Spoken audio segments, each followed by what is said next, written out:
हमारा जो खाना-पीना है, वो हमारी गट हेल्थ के लिए कितना नुकसानदेह हो सकता है? नेचुरल फूड ज़्यादा लेते हैं जिसमें आप फाइबर ज़्यादा लेते हैं, ठीक है? इसी तरह वेजिटेबल और फ्रूट ज़्यादा लेते हैं तो उसकी वजह से आपका स्टमक बेहतर रहता है, आपको एसिडिटी नहीं होती या आपको कॉन्स्टिपेशन के मसाइल नहीं होते।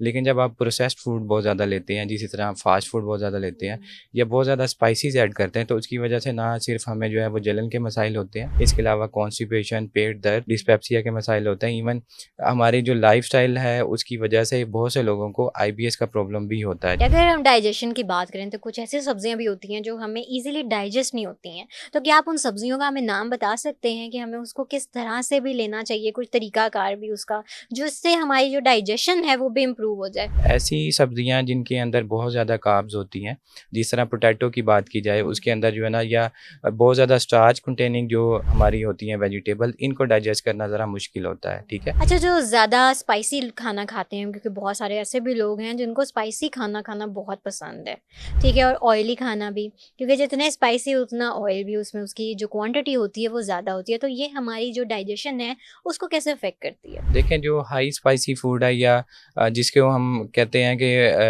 ऐसी प्रोडक्ट जिसमें सैचुरेटेड फैट्स की क्वांटिटी बहुत ज़्यादा होती है, ये क्या करती हैं, एक तो ये जो हाई सैचुरेटेड फैट्स है ये इजीली डाइजेस्ट नहीं होती, ठीक है। और जब आप इनकी क्वांटिटी ज़्यादा ले लेते हैं तो ये ज़्यादा देर स्टमक और स्मॉल इंटेस्टाइन में जो है ना वो स्टे करता है। अस्सलाम वालेकुम डॉक्टर साहब, कैसे हैं आप? वालेकुम अस्सलाम, अल्हम्दुलिल्लाह मैं ठीक हूँ।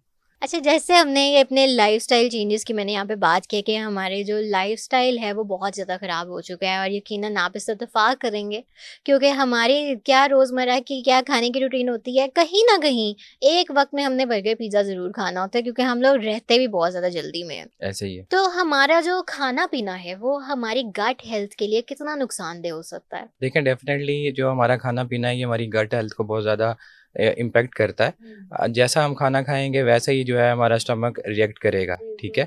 इसकी एग्ज़ाम्पल ऐसे ही है कि जैसे एक ज़मीन है उसके ऊपर आप जिस तरह का अनाज बोएँगे उस तरह से का ही आप रिज़ल्ट पाएँगे।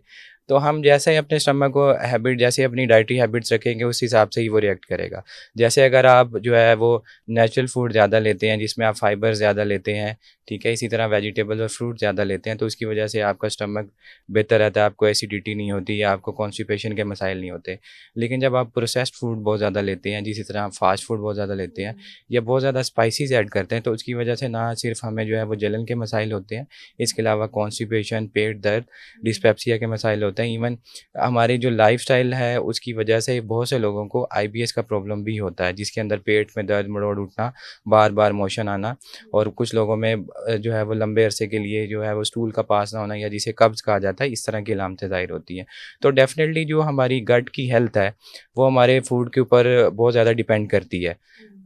बेसिकली हम ये देखते हैं कि जैसे कि आप लोगों को पता है कि हमारा जो डाइजेस्टिव सिस्टम है, हमारा जो निज़ाम है, हमारी छोटी आंत और बड़ी आंत के अंदर बैक्टीरिया रहते हैं, ठीक है? ऐसे बैक्टीरिया जो हमें डाइजेशन में हेल्प करते हैं। अब हम जब ऐसी डाइट लेते हैं जो जिनमें प्रोबायोटिक ज़्यादा होते हैं, जैसे हम योगर्ट की बात कर लें या ऐसी डाइट जिसमें फाइबर कंटेंट ज़्यादा होता है, जिसमें चिया सीड्स हो गए, सैलेड्स वाली चीज़ें हो गई या फ्रूट्स लेते हैं, तो वो गट की मोटिलिटी को बेहतर करते हैं।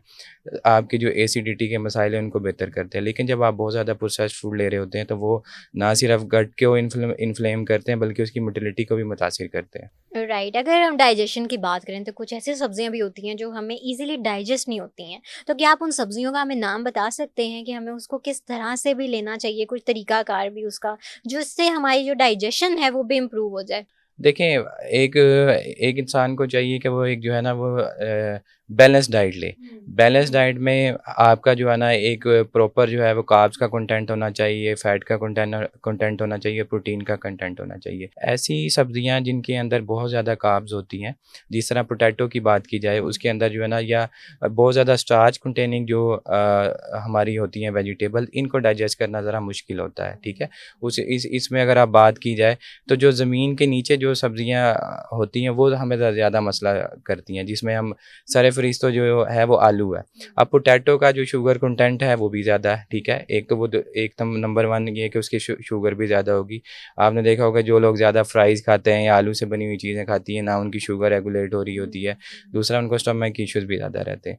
तो इसलिए हमें जो है ना वो एक बैलेंस डाइट के तौर पे सारी चीज़ों को लेना चाहिए। ऐसी चीज़ें जिनमें sugar content high carbs, basically कोई भी चीज़ होगी वो चाहे वो फ्रूट्स की बात कर ली जाए या ऐसी चीज़ें जिनके अंदर हाई सैचुरेटेड फैट्स होंगी, उन वो हमारे स्टमक को जो है वो ब्लोटिंग भी आपको ज़्यादा करवाते हैं और डिस्टर्ब करते हैं। अच्छा, जो ज़्यादा स्पाइसी खाना खाते हैं, क्योंकि बहुत सारे ऐसे भी लोग हैं जिनको स्पाइसी खाना खाना बहुत पसंद है, ठीक है? और ऑयली खाना भी, क्योंकि जितने स्पाइसी उतना ऑयल भी उसमें, उसकी जो क्वांटिटी होती है वो ज़्यादा होती है, तो ये हमारी जो डाइजेशन है उसको कैसे अफेक्ट करती है? देखें, जो हाई स्पाइसी फूड है या जिसको हम कहते हैं कि ऐसी प्रोडक्ट जिसमें सैचुरेटेड फैट्स की क्वांटिटी बहुत ज़्यादा होती है, ये क्या करती हैं, एक तो ये जो हाई सैचुरेटेड फैट्स है ये इजीली डाइजेस्ट नहीं होती, ठीक है? और जब आप इनकी क्वांटिटी ज़्यादा ले लेते हैं तो ये ज़्यादा देर स्टमक और स्मॉल इंटेस्टाइन में जो है ना वो स्टे करता है, तो जिसकी वजह से आपको स्टमक और जो है ना वो डाइजेशन के प्रॉब्लम्स आते हैं।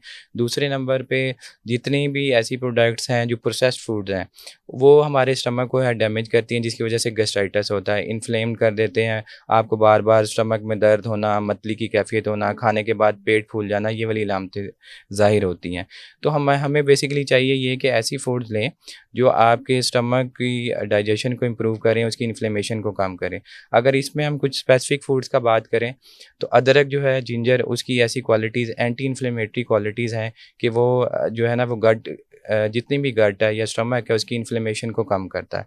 इसी तरह अगर हम फाइबर की बात करें तो फाइबर आपकी गट की मोटिलिटी को बढ़ाता है, जिसकी वजह से आपको इंडाइजेशन, जलन के अलावा जो आपको ब्लोटिंग के मामलात हो रहे होते हैं या कॉन्स्टिपेशन के, या कुछ मरीज़ ऐसे होते हैं वो कहते हैं कि हमें स्टूल आता तो डेली है लेकिन कंप्लीटली इवैक्यूएशन नहीं होती, तो इनके मसाइल को बेहतर करता है।